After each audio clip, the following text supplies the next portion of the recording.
Admiral Faisal साहब, आपकी assessment जानना चाहूँगा, क्योंकि लास्ट आखिरी 3-4 घंटों के अंदर जेडी वैंस ने कुछ नई शर्तें आयद की। बाज़ लोगों का ख्याल यह है कि वो, क्योंकि बार बार नेतन्याहू से और अमेरिका से वाशिंगटन में मुख्तलिफ अपने साथियों से मशवरा कर रहे थे, तो वहाँ से उनको ये गाइडलाइन मिली कि 0% एनरिचमेंट की कंडीशन भी लगा दें सिविल न्यूक्लियर यूज़ के हवाले से। हालांकि पहले ये गुंजाइश मौजूद है कि आप 2-4-5% जो चाहिए वो सिविल यूज़ के लिए कर सकते हैं, लेकिन उन्होंने कहा 20 साल के लिए ज़ीरो एनरिचमेंट।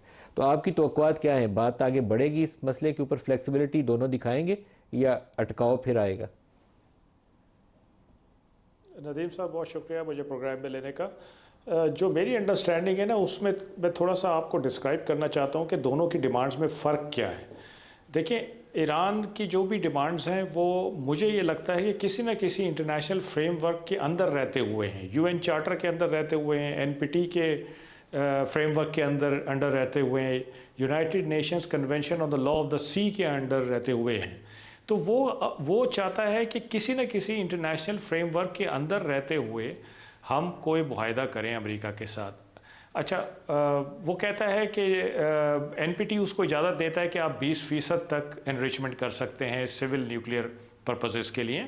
और ईरान ने जेसीपीओए जब साइन किया था 2015 में, तो 3.67% पे वो राज़ी हो गया था, जो कि मेडिसिनल रिक्वायरमेंट है। अच्छा, अमेरिका की जितनी भी रिक्वायरमेंट्स हैं आप देखिए तो वो हैं कि हर किस्म के फ्रेमवर्क से बाहर रिक्वायरमेंट है। वो कहता है जी 3.67% भी नहीं है, आप 0% पे आ जाएं, यानी आपसे वो हक ही ले लिया जाए एनरिचमेंट का जो आपके पास है। अब अच्छा, ईरान कहता है कि जी स्ट्रेट ऑफ हॉर्मुज़ पे मैं टोल लगाऊंगा। वो इसलिए कहता है कि United Nations Convention on the Law of the Sea के तहत स्ट्रेट ऑफ हॉर्मुज़ उसके टेरिटोरियल वाटर्स में आती है, और टेरिटोरियल वाटर्स में ईरान की जुरिसडिक्शन लग सकती है। उसने आज तक नहीं लगाई है, लेकिन लग सकती है। और दुनिया की बहुत सारी ऐसी स्टेट्स हैं जिन पे एग्रीमेंट्स हुए हुए हैं, और जिस कंट्री के पास वो स्टेट होती है उसको पाबंद किया जाता है कि आप ये हकूक़ शिपिंग को देंगे और ये हकूक़ आपके। लेकिन स्ट्रेट ऑफ हॉर्मुज़ पे ऐसा कोई एग्रीमेंट नहीं है। तो ईरान और ओमान इसको शेयर करते हैं अपने टेरिटोरियल वाटर्स में, तो वो भी वो यूएन क्लॉज के तहत कहता है कि मैं इस पर टोल लगा सकता हूँ। और वो इसलिए कहता है, ज़ाहिर बात है कि उसको पैसों की ज़रूरत है। आपने सैंक्शंस लगाई हुई हैं, एसेट्स फ्रीज़ किए हुए हैं, उसका स्विफ्ट कोड आपने लिमिट किया हुआ है, एफडीआई आने नहीं देते, तेल गैस उस प्राइस पे नहीं बिकती जिस पे बाकी दुनिया में बिक रही होती है। तो उसको प्रॉब्लम्स हैं, उसको इकोनॉमिक प्रॉब्लम है, जिसकी वजह से वो स्ट्रेट ऑफ हॉर्मुज़ को यूज़ कर रहा है। अच्छा, अमेरिका कहता है नहीं जी स्ट्रेट ऑफ हॉर्मुज़ पे आपका कोई कंट्रोल नहीं होगा। देखिए, जो इंटरनेशनल वाटरवेज हैं उन पे किसी मुल्क का कंट्रोल ना होना, ये एक जनरल अंडरस्टैंडिंग है दुनिया के ममालिक में, बट लॉ ये नहीं कहता है।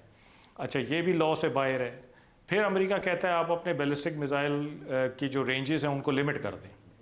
ये भी उसके दिफा से रिलेटेड है ये चीज़। आप कैसे किसी मुल्क को कह सकते हैं कि भाई आपके मिसाइल की इससे ज़्यादा रेंज नहीं होनी चाहिए वरना हमें ख़तरा होगा या हमारे किसी हलीफ को ख़तरा सर, होगा। मिसाइलों तो वाली तो मानना ही नहीं दोनों के चाहिए जो इसराइल को। डिमांड्स उससे हैं तो बेहतर है मुझे, कि अमेरिका से दोबारा लड़ाई लड़ लें, क्योंकि वो जी मिसाइल सारे उसके इसराइल के लिए हैं। वो जी उस पर तो एक ईरान को और टिक के कायम रहना चाहिए। जी, और देखें एक और चौथी डिमांड कि जी आपकी रिजीम हमें पसंद नहीं है, ये चेंज कर दें। यानी ये वो सारी डिमांड्स हैं जो मावरे कानून है। तो आज अगर ईरान ये डिमांड्स मनोवन मान लेता है तो क्या होगा? कल को अमेरिका किसी और मुल्क के ऊपर कहेगा अच्छा जी आप अपने बैलिस्टिक मिसाइल की रेंज कम कर दें, आप अपनी हुकूमत गिरा दें, ये हमें पसंद नहीं है, आप अपने न्यूक्लियर एनरिचमेंट जो है उसको 4% पे ले आएँ, आप इस इलाके को छोड़ दें, ये आपके अंडर कंट्रोल नहीं होना चाहिए। तो ये तो मावरा कानून अगर हमने जीना है इस दुनिया में और जंगल का कानून रखना है, लगाना है, तो फिर तो अमेरिका की बात मानने में ईरान को कोई आर नहीं होना चाहिए। और अगर अमेरिका आज ये कह दे कि ठीक है जी एक इंटरनेशनल फ्रेमवर्क के तहत हम बातचीत करते हैं और आए बैठ के बात करते, तो मेरा ख्याल है इसमें तो कोई प्रॉब्लम नहीं है, ईरान मान जाएगा। जेसीपीओए को देखें आप, जेसीपीओए कितने 2 साल की निगोसिएशंस के बाद जो कुछ उसमें डिसाइड हुआ, it was under some international framework.